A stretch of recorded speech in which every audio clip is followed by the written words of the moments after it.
Another question we get quite asked a lot is how to create bulk Google My Business profiles with a single number.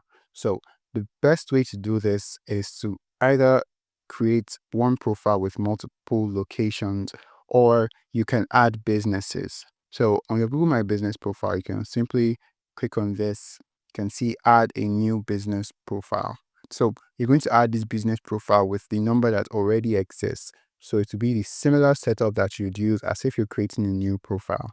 So you can double this profile, but when you're being asked that, isn't this the same business that you've already created? You say yes, but with another location. So you can create 10 plus locations on one profile, or you can update the single profile.